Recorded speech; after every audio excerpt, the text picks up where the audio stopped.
Howdy, y'all. This is Taylor Ursula of That's So Pisces, and it's spicy. Let's talk about the Aquarius first quarter moon.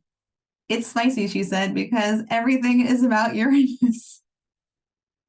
Okay, so, at the Scorpio new moon, we were talking about integrating all of that Uranian energy and just like really stepping into some new ways of being with the changes, and just like embodying stuff.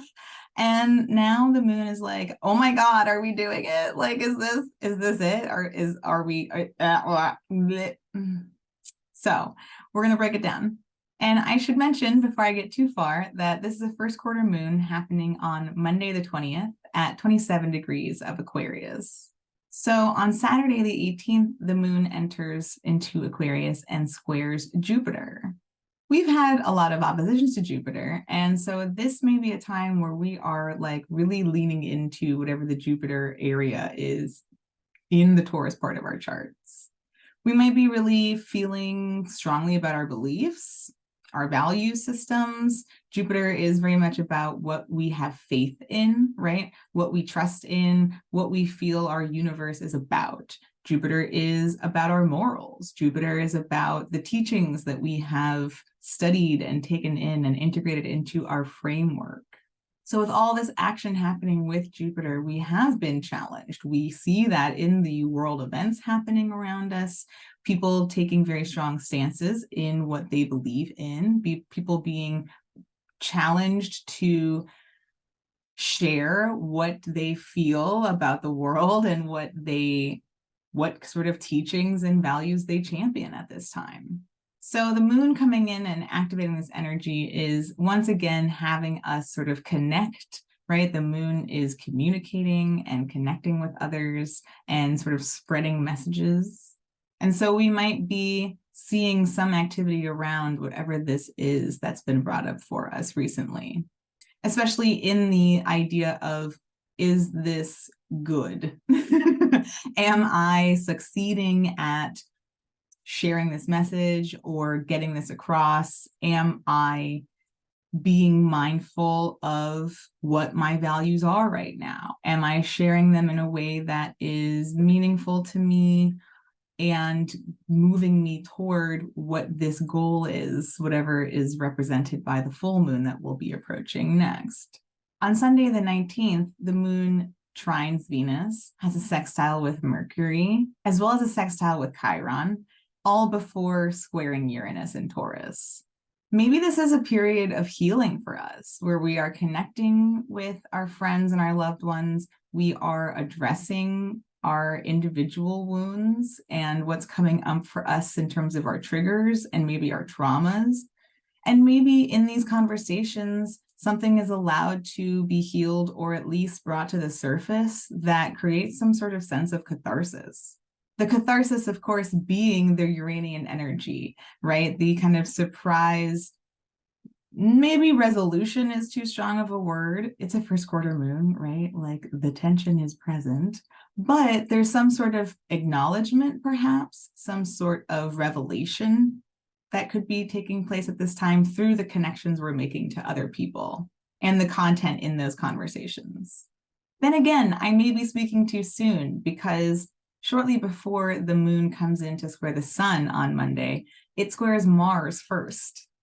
So we may wake up feeling riled up. It happens early in the morning here on the West Coast and about 4 in the morning on the East Coast. So we might be waking up or having fitful dreams. We might be embodying some sort of tension. Perhaps what has been brought up is challenging us in ways, and we have our emotions up against our will. Something about our feelings is at odds with what we're able to do at this time. And that's the energy that the moon is bringing in when it squares the sun as well. And that's kind of what that feeling of pressure is going to be informing us about where we are getting in what we're trying to accomplish. Does that mean this first quarter moon is going to be frustrating? Potentially, they typically are, but it may certainly bring up more about what is frustrating or what we are unable to accomplish more than it is allowing us to see what we have accomplished. Helping us round this out, we've got two aspects. One, the sun is going to make a sextile to Pluto, and the sun is wrapping up its time in Scorpio in doing so. Pluto's at 28 degrees, and so there is some sense of, similar to what I talked about in the Scorpio new moon, some sort of grounding through Pluto. There's a conversation happening with Pluto in which we're able to maybe access something more deeply buried within us. We're able to gain some deeper sense of understanding about maybe perhaps what is so frustrating at this time. We also have Mercury making a trine to Chiron. So I mentioned that the moon was going to come in and sextile both of these planets. Now we have them meeting in conversation themselves. And there's something there that maybe continues the conversation of what's been conversed about between our friends the day prior. There's something about reconciling or at least acknowledging something that's been plaguing us, something that has been bothering us, triggering us, eating at us in some way. Maybe about who we are, what our identities involve or revolve around, and what is being asked of us at this time.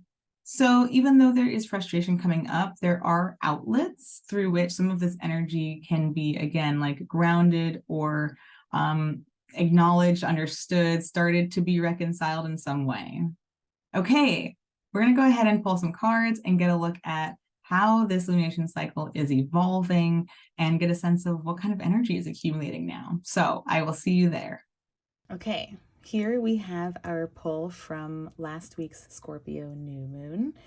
If you missed this video, go ahead and check it out now, get a quick recap, and we will meet you back here. Okay, let's go ahead and get started.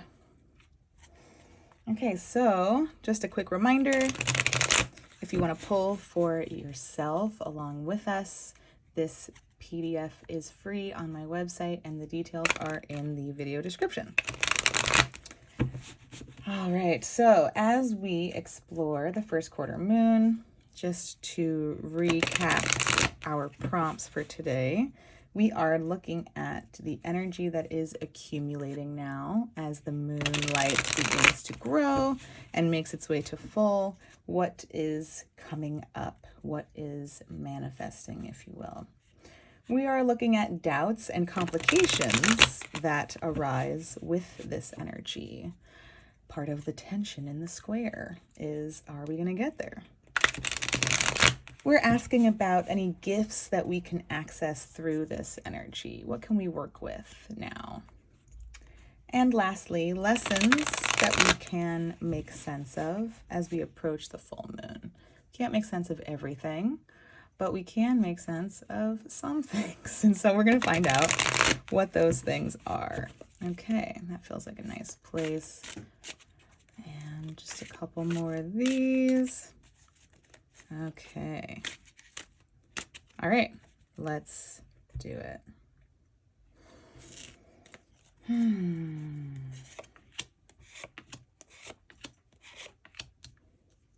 Okay. Energy that is accumulating now. Yes, baby. Oh, okay, cute. We were looking at the 10 of Pentacles last week as what our new cycle may look like, and we talked a bit about both sides of that, both sides of the 10 of Pentacles. On the one hand, something that's coming together and sharing and culminating in a way that we kind of want to be able to share with other people. Perhaps the other side revealing to us where that once was and is now shifting in some way. So kind of reaching the happy ending and maybe realizing down the line that some of those things are no longer fulfilling us or satisfying us. We also ended with the 3 of Pentacles, talking about how we could focus our ideas and intentions by kind of connecting with community. Who can we kind of start over with, right? We talked about the 10 and the 3 kind of moving a few steps backward. Where can we figure out how to collaborate, right? Okay, so seeing the King of Pentacles here as an energy that's accumulating is lovely and feels like a natural progression. Let's think about some of the positives. The upright of the King of Pentacles, energy that's accumulating, is we are becoming able to take responsibility for something. The King of Pentacles is a very practical card. This is someone who's not just accumulated enough to take care of themselves, but is someone who's able to sort of outwardly demonstrate this sense of responsibility as it pertains to other people, maybe taking care of other people, being financially or practically responsible for others, stepping into a role where we are able to sort of delegate resources, distribute, right? I think of the King of Pentacles as the one who's like signing the checks, okay? So it's got big boss energy. But there may just be something about stepping up at this time. Feels very Saturnian, very Aquarius first quarter moon. We're sort of rising to the occasion. Maybe we're thinking about where we are starting to take responsibility for things that we haven't felt capable of before. Maybe we're recognizing that we've matured in some capacity, or we are in a process of maturing. Let's flip that and think about the inverse. Maybe we want to, or are being called to, or need to otherwise step out of some sort of responsibility. Maybe we are recognizing where we haven't been taking responsibility for something and it's on us to do that now. We may be in a place where we need to be open to mastering practical responsibilities, right? Kings are about mastery. And so there, we like to kind of take both sides, right? Let's think about where we are feeling a natural call to be more responsible, where we're feeling naturally like we're stepping into that or organically. And let's think about where that might be necessary and where we've possibly been resisting that, whether it's conscious, unconscious. Maybe we can't take responsibility because the economy looks the way that it does right now. There's a lot of factors that could be playing into that, right? And we can certainly continue to see what else is showing up here. Doubts and complications that arise with this energy. Oh, how will I do it all? Okay, how will I balance all of this? If I'm gonna have to step into some new responsibilities, what does that mean for me on a day-to-day basis? What does that mean for me engaging in self-care to make sure that I am rooted enough to grow into all this? This is so tender, like literally tender bud, right? Like baby bud here is like, I want to be big daddy. Okay. And then like, can I? Can I do that? And that kind of makes me think about what I said in the transit portion of this video. Last week, we were like, okay, like this is where I stand now. And like, this is what's happening. And this week we're like, are we doing it? Like, is this what this is supposed to look like? Am I okay? I'm just a little guy. And we want to be big guy. And we also maybe feel like we're a little guy. And how are we going to bridge this? Maybe this is something we've never been responsible before. Maybe this is something that's felt really overwhelming, and underneath that overwhelm is this fear or this concern that we're not going to be able to remain imbalanced. I'll cite the traditional Rider-Waite image right now. Oh, okay. And I'll think about how that character is sort of juggling, right? And anytime anything new comes in, we need to be able to balance that momentum with something, right? To be able to juggle all of those balls. So again, coming back to this idea, we want to grow into these big flowering plants. We want to grow into these really sturdy mountains. But right now we are just this little bud, and every ounce of growth that we put into this part of us needs to be balanced by growing downward, rooting, grounding to be able to support that growth. And we're not sure we can do it. We're not really sure we can hack it, which is totally valid. Gifts that we can access through this energy. Oh, beautiful. So that's lovely. I want to say this showed up in our Libra lunation cycle as well, but don't quote me on that. Someone's going to go back and watch those and tell me that I was wrong. So this 10 of Cups, really interesting to see the parallel to the 10 of Pentacles that was in the same exact position in the new moon pole. So gifts that we can access this energy, the connections that bring us joy, right?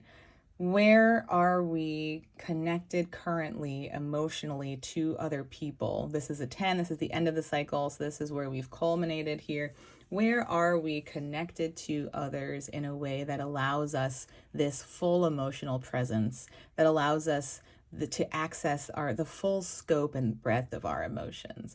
What are we celebrating, and who are we celebrating it with? Maybe that's guilt inducing at this time, knowing that the state of the world is what it is. And at the same time, we need to access joy as a gift in order to give ourselves some energy and something to believe in to keep showing up for the world that we're currently in right now. We want to be responsible. We want to change things. We want to take agency, find that agency, and apply it to our world in some way. I'm just one person, and I've been doing the things I've been doing for some time. And how am I going to build up to that all of a sudden? I need to remember the people I'm surrounded by. This makes me think about how we talked about Venus and that trine to Venus that the moon is going to make. While we are uncertain, while we are timid or overwhelmed, it is the people we love and care about who remind us why we do what we do and why we are alive and why we continue on in whatever we are in. And if this is reversed, then perhaps a gift, we're still thinking about this as a positive thing. Maybe a gift is recognizing where we're disconnected from this sense of emotional bounty or abundance and being able to recognize that so that we can begin to correct it. This reverse could also be about finding that sense of joy within ourselves. Maybe we are able to deeply connect with ourselves emotionally at this time. Maybe we are experiencing a really big opening up of our inner emotional world. And that's going to kind of help us navigate what we're trying to accomplish in the tangible. Lessons that we can make sense of as we approach this full moon. Okay, so we might understand a bit about why we're fighting, okay, what we are competing for, it is we are passionate about. The Five of Wands can be, we're bickering, we're arguing, not quite the Five of Swords where it's oh, we're really in a fight right now, but more just we're sort of tit for tat, and we're sort of we're heated right now, right? The energy is vibrant and alive. This could be creative passion. This could be recognizing kind of if this is where we're looking at the emotions that keep us going and the connections to others that instill us with resilience and hope and faith, then this might be remembering our kind of core fire energy. What is it that I stand up for? What is it that I advocate for? What sparks this sort of fire within me that makes me want to show up and be, I'll use this phrase again, a contender, okay? So what motivates me? What pushes me to be this? And how can I tap into this energy right now in order to inspire me to grow from this 2 into this king, to push out of these doubts and to recognize that this is already accumulating around me. Whether or not it's reversed or upright, we are still feeling some call to rise to some occasion and to step into some role. And this may be the energy we need to tap into right now and to make sense of, to sort of motivate ourselves to step up. Okay, woo! We've had kings in both spreads. We've had 10s in both spreads. All right, we are gonna see what this all leads up to when we touch base here again next week for our, oh my goodness, our Gemini full moon. Yes, at 4 degrees. So thank you so much for watching. If you enjoyed this, please like it, please share, please subscribe. There's so much to talk about this Gemini full moon. This is a lit season. All right, see you then.